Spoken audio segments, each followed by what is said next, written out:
And as President Obama wallows in his self-inflicted sequestration mess and tries to take more of your hard-earned money to dig himself out of this, listen to this. Over the weekend, Secretary of State John Kerry met face-to-face with the man himself, the 9/11 truther, Egyptian President Mohamed Morsi. Now, after meeting with the man who has called the Israelis the descendants of apes and pigs, Kerry announced that he's going to immediately give to Egypt, that means Morsi, the Muslim Brotherhood, $190 million in aid, $450 million in total aid over time. Why? Simply because Morsi promised to implement political and economic reforms. How generous of the administration, all on sequestration weekend. Now, last time I checked, that we could use that money right here in this country, Mr. Secretary. Now, that's just the tip of the iceberg, because in 2013, the fiscal year alone, the administration is slated to hand over more than $1.5 billion to this rogue regime in Cairo. Now, meanwhile, we've also learned that the Obama State Department has allotted $469 million to address, quote, global climate change. Pretty unreal. That's all your hard-earned dollars. And joining me now with reaction from the American Center for Law and Justice, Jay Sekulow, and former aide to Senator John Kerry, an adjunct professor of media studies at the New School, obviously a liberal institution. Mark Hannity is there. Guys, welcome back. Hey, Sean. All right. So this is where we're giving ultimately $1.5 billion. So let's just take the Kerry promise this weekend of $450 million. Okay, so we're going to give $450 million taxpayer dollars to a guy that referred to the Israelis as descendants of apes and pigs. He is part of the Muslim Brotherhood, a terrorist organization, a 9/11 truther.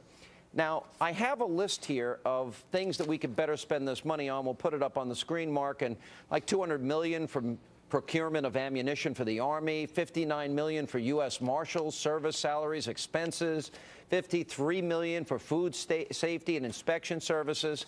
You get the point. And maybe we can spend the other billion on the kids that are poor or the kids that are disabled, as the president said we'd be cutting from. Why should we give the money to him and not the children and not our own military?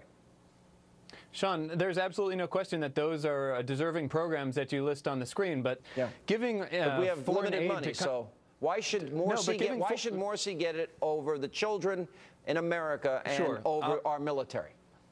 And I'll answer that. And it's absolutely well within the United States' national interest as well as national security interest to make sure Egypt remains a strong ally. As you know, it's the oldest American ally in the Muslim Arab Brotherhood world. Run Egypt now. And well, the Muslim Brotherhood and the Freedom and Justice Party, which is a political wing of the Muslim Brotherhood, Americans are right to have concerns about the Morsi. Israelis are descendants of apes and pigs. No That's kidding. what Morsi Hamas said. is also is the military wing or the terrorist wing of the Muslim Brotherhood. Right. Mark, right. I mean, so what do you suggest? I mean, this was a democratically elected and I suggest you don't give $250 million or $1.5 billion to the Muslim Brotherhood-led government in Egypt when the President of the United States himself, Barack Obama, said he could not define them as an ally. And he can't define them as an ally because you don't know which way they're going to go when it comes to the United States. Except you know this, when we were trying to get access to witnesses in Benghazi, Egypt blocked it. All right, let me ask Mark this very quickly. Mark, I want a real answer. Thanks. Hopefully I'll be able to answer it. We're borrowing 46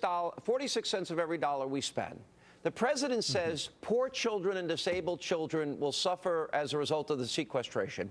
Why $1.5 billion of limited resources to the 9/11 truther, the Muslim Brotherhood, who refers to the Israelis as descendants of apes and pigs? Why them over our military and our children? You didn't answer that. Let's be clear about what we're talking about. Why them over us? I'll answer you.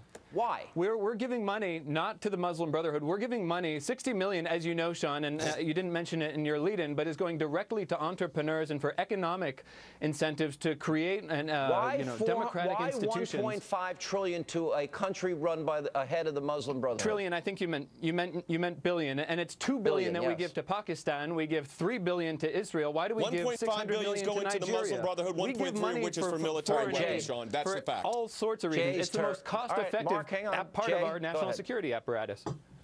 Jay? Do you really, Mark, do you really believe that the Muslim Brotherhood-led government under Morsi in Egypt is part of our apparatus in the Middle East? Or will you not acknowledge that the entire plan of the president with regard to the Arab Spring has turned into an Islamicized winter nightmare, and we're in a thaw now that could even be worse? I mean, the reality is, look where the money's going, and how in the world we're having sequestration in the United States when we're giving $1.5 billion that we're having to borrow from the Chinese to give to the Muslim Brotherhood when we're cutting services in the United States. I'll tell you where the money is going. Sorry, the money is going to create a stable and strong Egypt, which is absolutely imperative in that part of the world. What are the consequences? Do you believe that the Muslim Brotherhood government can create a stable Egypt? If the democracy in Egypt unravels... You think that's democracy? He was voted in. It's not us in America who get to vote for the Egyptian president. The Egyptians get to vote for their own. Jay is next. Go ahead. Go ahead. Mark, here's the problem. I don't believe, and I think most people that are engaged in this, and I've got an office that deals with a lot of these situations in the Middle East, that the Muslim Brotherhood government is going to be stable at all. And if it is going to be stable, it's going to be about as stable as Iran, which means it's going to be an Islamist government, which it already is. And do you really believe, Mark, really, you're a smart guy, do you really believe that a government under Morsi, with attempts he's made to grab power and continues to, dismissing the military leadership that previous administration had, do you believe that they're an ally of the United States?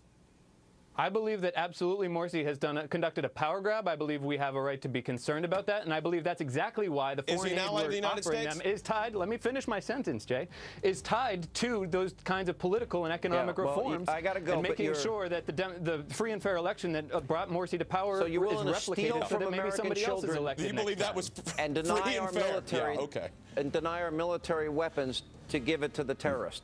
Pretty sick stuff to me. Unbelievable. Unbelievable.